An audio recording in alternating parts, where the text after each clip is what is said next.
मंडळी नमस्कार. सध्या भाजीपाला पिकाला बऱ्यापैकी बाजारामध्ये दर मिळतोय आणि त्यामुळे भाजीपाला उत्पादक शेतकरी त्या ठिकाणी समाधानी. आज मी पंढरपूर तालुक्यातील करकम गावामध्ये त्या ठिकाणी आहे. करकम गाव आणि आसपासचा पट्टा हा द्राक्षे बागाचा पट्टा म्हणून त्या ठिकाणी ओळखला जातो. पण या भागात आता भाजीपाला पीक तरकारी पिकाकडे शेतकरी वळायला लागले. माझ्यासोबत एक ज्येष्ठ शेतकरी आहे बाळासाहेब खाडे. त्या ठिकाणी खाडे काकांनी त्या ठिकाणी आपल्या शेतीमध्ये तरकारी पिकं त्या ठिकाणी पिकवली. भेंडी आणि कारलं या ठिकाणी असं भन्नाट फुलवले मंडळी की करकम भागातील हे कारलं आणि भेंडीचं पीक आता त्या ठिकाणी मॉलला जायला लागलं आहे आणि रोज त्यांना या ठिकाणी डिमांड येते. भेंडीला या ठिकाणी चांगले दर त्या ठिकाणी मिळायला लागले. कारल्यालाही त्या ठिकाणी चांगला दर त्या ठिकाणी मिळतोय. धरती कंपनीचे काही अधिकारी त्यांनी या ठिकाणी खाडे काकांना सहकार्य केलं. केंद्रीय साहेब असतील, इतर अधिकाऱ्यांनी त्या ठिकाणी सहकार्य केलं आणि त्यामुळे ज्या पट्ट्यामध्ये द्राक्ष पीक फुललं होतं त्या पट्ट्यामध्ये आता भाजीपाला फुलण्याचं काम त्या ठिकाणी धरती फर्स्ट कंपनीच्या सहकार्यामुळे खाडे काका या ठिकाणी करताय. नेमकं हे भाजीपाला पीक परवडतं का आणि भेंडी पिकामध्ये काय काय अडचणी असतात ही सगळी माहिती कंपनीचे अधिकारी आणि जे शेतकरी आहेत त्यांच्याकडनं आपण जाणून घेत आहोत. काका नमस्कार. नमस्कार. किती प्लॉट आहे हा सगळा? हा प्लॉट माझा अर्धा एकराचा आहे, 20 गुंठ्याचा. हा 20 गुंठ्याचा. कधी लागवड झाली? ह्याची 13 सप्टेंबरला लागण केलेली. किती रोपं लागली? हे 2-2.5 म्हणजे अर्धा किलो बियाणं लागलेलं आहे. अर्धा किलो भेंडीचं सगळं बियाणं उगवलं का? मग सगळं उगवलं. तुटाळ वगैरे काय सुद्धा तुटाळ झालेलं नाही. बर. मग आणि तुम्ही बघू शकता सगळं तुटाळ, कुठं सुद्धा मला एक सुद्धा तुटाळ दिसणार नाही. बर.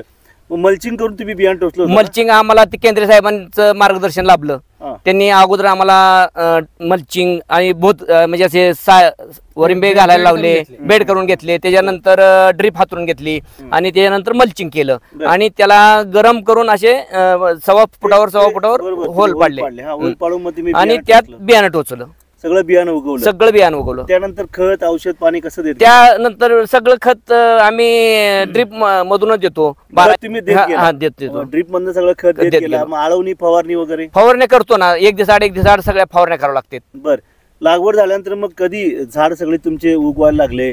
फुलोरा कधी सुरू झाला? फुलोरा 30 दिवसानंतर 30 ते 35 दिवसात चालू झालं आमचं. बर. चालू झालं. पहिला तोडा किती निघाला? पहिला तोडा आम्हाला अर्ध्या एकरात पहिल्या दिवशी 50 किलो निघाला. म्हणजे एक कुठतरी असतो 50 किलो निघाला. कसा रेट मिळाला? आणि त्याचा रेट 40 ते 45 रुपये ते 55 रुपये पर्यंत मिळतो. 55 रुपये? हा 55. आता किती तोडा चालू आहे? आता ही जवळजवळ 40 तोडे झालेत. 40 तोडे. किती माल झाला सगळा? माल आता जवळजवळ बघा की 40 तोडे रोज 120 किलो माल निघतो.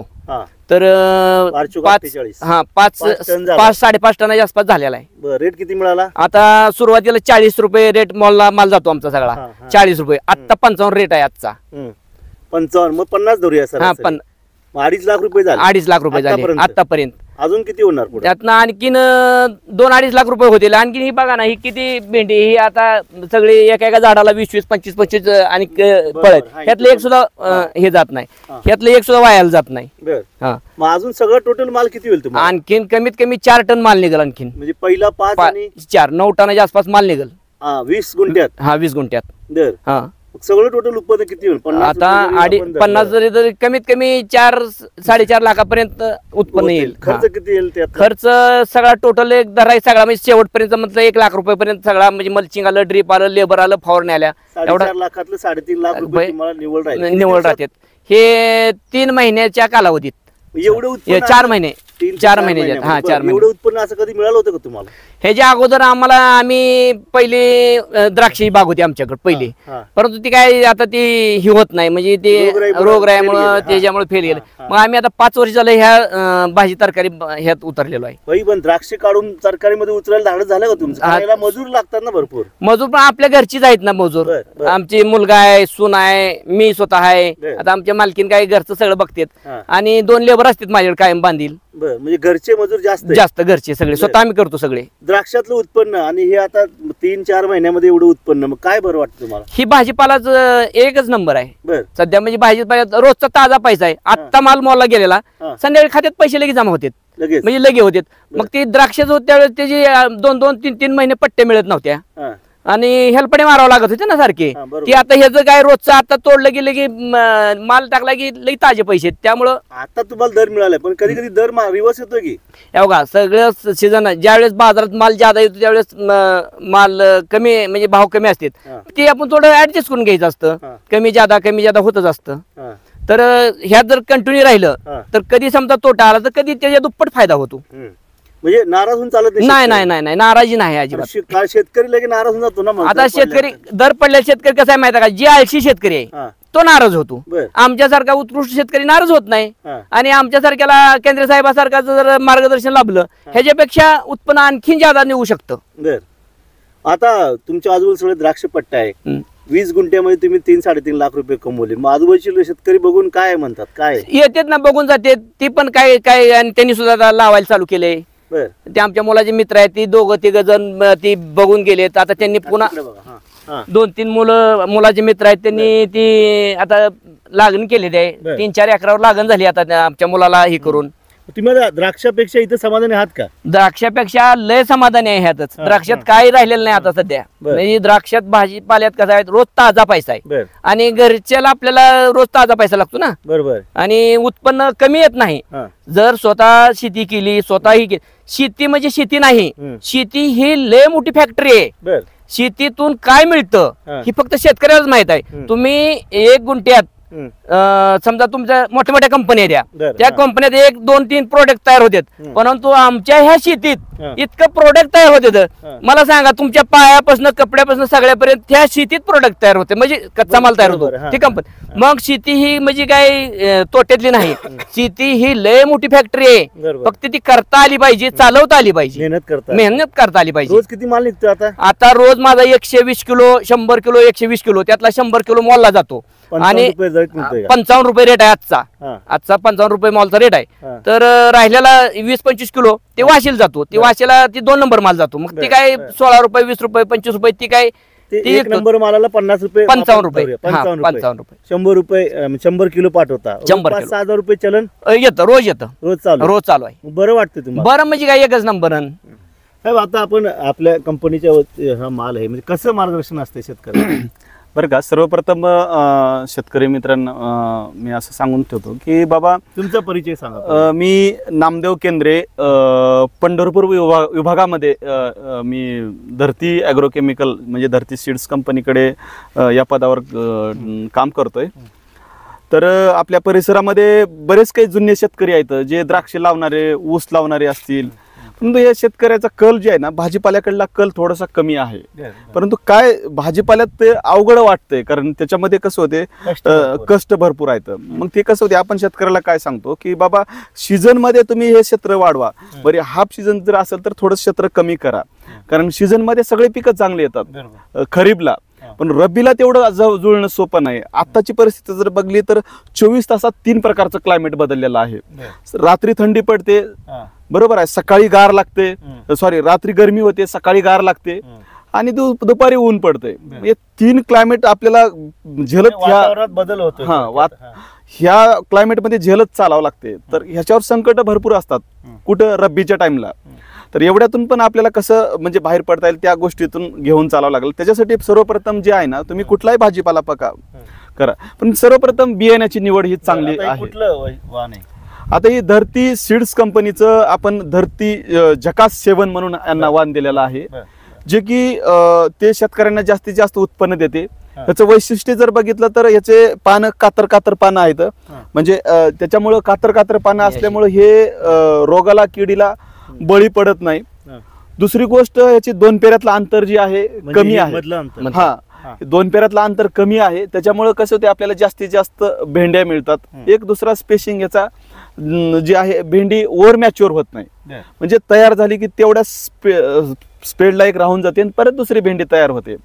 आणि शेतकऱ्याला 1 दिवस आड ह्याचा म्हणजे तोडा मिळून जाते. आणि जर शेतकऱ्यांना समजा ताजा माल पाहिजे असेल तर ते रोज पण तोडू शकतात. आता किती दिवस चालतो हा प्लॉट माल? आता भेंडी जवळजवळ चालू व्हायला 40 दिवस तरी लागतात भेंडी चालू व्हायला. आणि चालू झाल्यानंतर शेतकऱ्यांना कमीत कमी 3 महिने 4 महिने चालते चांगल्या पद्धतीनं.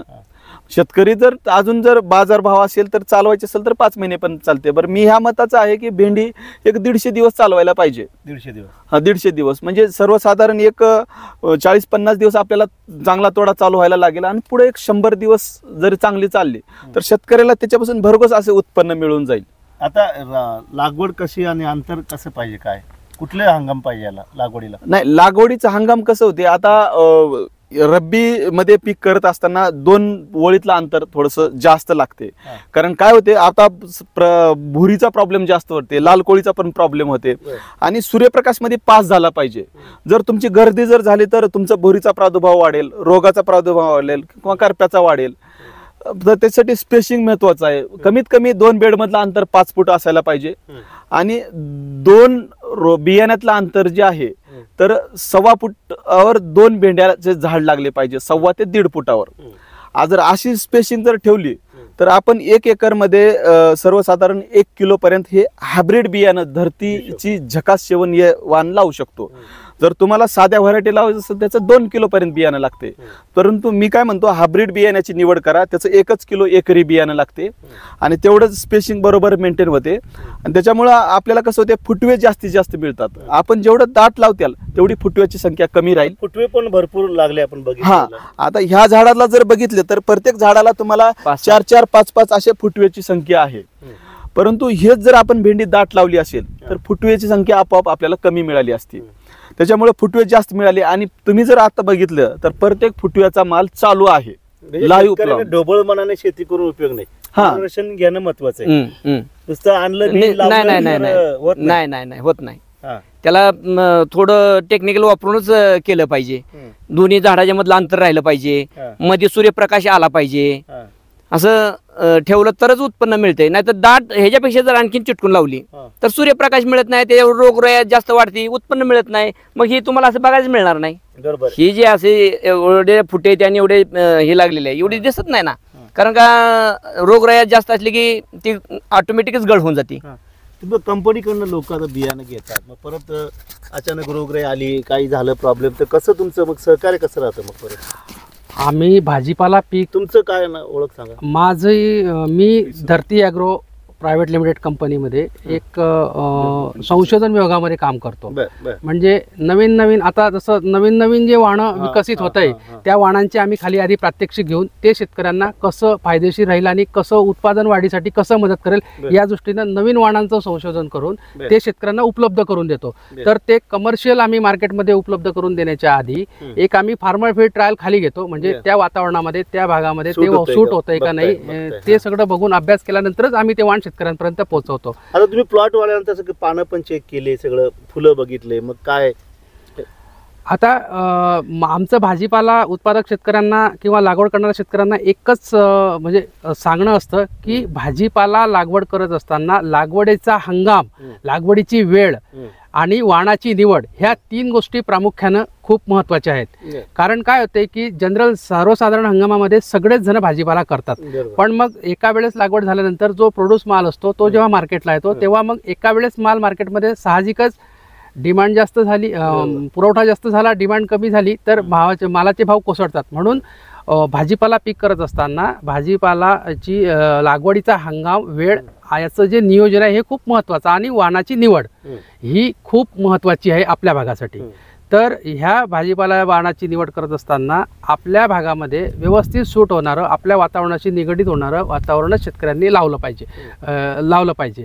तर जसं आता आम्ही धरती ॲग्रो कंपनीची ही झकास 7 भेंडी लावलेली आहेत. आता या झकास 7 भेंडीचं वैशिष्ट्य जसं आहे की ही भेंडीतलं तुम्ही बघू शकता एकदम पेरातलं अंतर एकदम कमी आहे आणि फळाचा जो रंग आहे हा एकदम डार्क ग्रीन हिरवा रंग आहे. त्याच्यामुळे जसे काका बोलले की हा माल आम्ही दर दिवशी प्रत्येक दिवशी 100-120 किलो आम्हाला मॉलला याची डिमांड आहे. मॉलला डिमांड आहे. तर मॉलला डिमांड का आहे? कारण फळाला, वाणाला क्वालिटी आहे. डार्क ग्रीन कलरची भेंडी आहे, तोडायला सोपी आहे, वजनाला चांगली आहे, उत्पादनाला चांगली आहे आणि हे कोणत्याही रोगाला बळी पडत नाही. याची रेजिस्टन्सी खूप छान आहे. तरी पण तुम्ही मग अशी पानं बघून काहीतरी म्हणजे त्यांना सांगत होता हे फवारा ते. हा, म्हणजे तरी पण काय असते आता भाजीपाले पिका करताना सुरुवातीला आता कसं आहे, थंडीमुळे कसं आहे थोडंसं मावा तुडतुड्याचा प्रादुर्भाव किंवा थंडीमध्ये काय असतं साधारण ऑक्टोबर-नोव्हेंबर महिन्यामध्ये थोडा काळा माव्याचं प्रमाण जास्त, त्याच्यासाठी आम्ही वेगवेगळ्या फवारण्या ज्या आहेत त्या आलटून पालटून शेतकऱ्यांना सुचवत असतो. तसंच थंडीमध्ये काय होते की नॉर्मल सीझनपेक्षा थंडीमध्ये थोडं पीक थोडंसं खाली अपटेक व्हायला किंवा ग्रो व्हायला थोडा वेळ लागतो. जे आपण म्हणतो नॉर्मली की 40 दिवसामध्ये भेंडी स्टार्ट झाली पाहिजे, पण थोडं सप्टेंबर-ऑक्टोबरच्या लागवडी असतात तर ते 4-5 दिवस पुढे मागे होतात. जसं नॉर्मल सीझनला 40-45 दिवसामध्ये पहिला तोडा येतो, तर समजा सप्टेंबर-ऑक्टोबरच्या ज्या लागवडी असतात तिच्यामध्ये थोडा 45 किंवा 50, 48, 50, 52 दिवसापर्यंत पण राहू शकते. कारण थंडीमध्ये काय असतं, रब्बी सीझनमध्ये काय असते की रात्र मोठी असते, दिवसा सूर्यप्रकाश झाडांना कमी मिळतो, त्याच्यामुळे थोडा वाढीवर परिणाम होतो. पण जर नियोजनबद्ध आणि फवारण्या आणि फर्टिलायझरचं जर व्यवस्थित शेड्यूल आणि मेंटेन केलं तर काकांसारखे शेतकरी खूप चांगलं उत्पादन आणि क्वालिटीचं उत्पन्न घेऊ शकतात.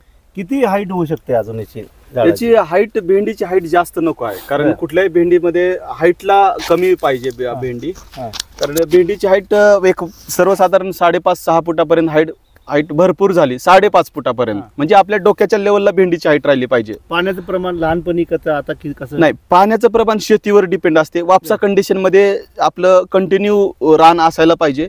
त्याच्यापेक्षा जर जास्त पाणी दिलं तर आपली ते बुरशी डेव्हलप होईल आणि पीक रोगाला बळी पडेल. मल्चिंगचा फायदा झाला का तुम्हाला? मल्चिंग करून तुम्ही लावलं बी? मल्चिंगचा फायदा असा झाला म्हणजे जे काय तण येतं ती खुरपण्या करावं लागत नाही त्या.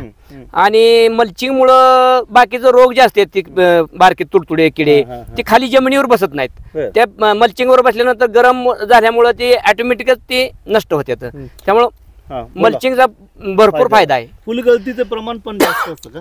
नाही, फुलगळतीचं भेंडीमध्ये प्रमाण नसते, कारण भेंडी हे कसं फायबर पीक असल्यामुळं ह्याच्यात आता विशेष बरं का, सुरुवातीला भेंडीचे शेतकरी जे आबदतात की सुरुवातीला भेंडी तुटत नाही. सगळ्याची म्हणजे ओरड असते की भेंडी तुटत नाही. भेंडी तुटायलाच नाही पाहिजे, कारण का तर सुरुवातीचे 4-5 तोडे भेंडी तुटायला जड गेली पाहिजे, कारण त्याच्यात फायबरचं प्रमाण आपल्याला सांगते. कारण जेवढं लवचिकपणा ज्या भेंडीत राहील ना तेवढं ते टिकाऊ क्षमता चांगली असते. आता दुसरा जे भेंडीमध्ये आहे, जे लेबर प्रॉब्लेम करतात, लेबर मिळत नाहीत भेंडीला. का? भेंडीला कूस असते, आपल्या हाताचे कातडे निघून जातात बऱ्याचदा, म्हणजे भेंडी तोडत असताना. त्याला ते ग्लोव्ज वगैरे आले ते यूज केले पाहिजेत, वापरले पाहिजेत, हे काळाची पण गरज आहे. तर भेंडीला कूस असायला पाहिजे. ज्या भेंडीला कूस आहे त्या भेंडीची क्वालिटी जी आहे ना चांगली टिकून राहते. आणि त्या भेंडीवर यील्डचं म्हणा, उत्पन्न म्हणा, त्या भेंडीची रोगाला प्रतिकार शक्ती म्हणा एक चांगल्या पद्धतीने राहते. कारण ह्या गोष्टी भेंडीमध्ये असायला पाहिजेत, कारण सगळ्या गोष्टी आपल्यासारख्या म्हणून नाही चालत. बरोबर. असं तुम्ही आता समाधानी आहात का? कसं आता म्हणजे लय समाधान आहे, उत्पन्न चांगलं मिळतंय, रोज ताजा पैसा आहे. द्राक्षात काय उत्पन्न मिळत नव्हतं, जेवढं येईल तेवढं ते औषध दुकानदाराला जायचं आणि मजुराला जायचं, आपल्याला काय राहतच नव्हतं. मग त्यामुळं आम्ही ती बागा काढून टाकल्या आणि तरकारीकडे वळालो. तरकारीमध्ये समाधानी? तरकारीमध्ये समाधानी. तर मंडळी, आपण पाहिलं करकम गावातील हे खाडे काका आणि त्यांना सहकार्य करणारे धरतीपट्स कंपनीचे अधिकारी. या ठिकाणी द्राक्ष उत्पादक शेतकरी खाडे काका होते, पण काही दिवसांपूर्वी द्राक्षावर रोगराई आली, द्राक्षाचा मांडव, द्राक्ष पीक पूर्ण त्या ठिकाणी काढून टाकलं. लाखो रुपये उत्पादन येणारं पीक त्या ठिकाणी काढलं. पण आता तरकारी पिकामध्ये जो किरकोळ पैसा मिळून देतो या पिकामध्ये सुद्धा खाडे काका समाधानी, कारण रोज त्या ठिकाणी ताजा पैसा खाडे काकांना या ठिकाणी मिळतोय. 100 किलो जरी भेंडी त्या ठिकाणी विकली, 50-55 रुपये जरी दर मिळाला तरी 5-6 हजार रुपये तुम्हाला दररोज रोज ताजा पैसा या ठिकाणी मिळतो. मंडळी, शेतीविषयक असे नवनवीन व्हिडिओ, अशा नवनवीन यशोगाथा आपल्याला रोज पाहायचे असतील तर आमच्या चॅनलला सबस्क्राईब करा आणि बेल आयकॉनवर क्लिक करा.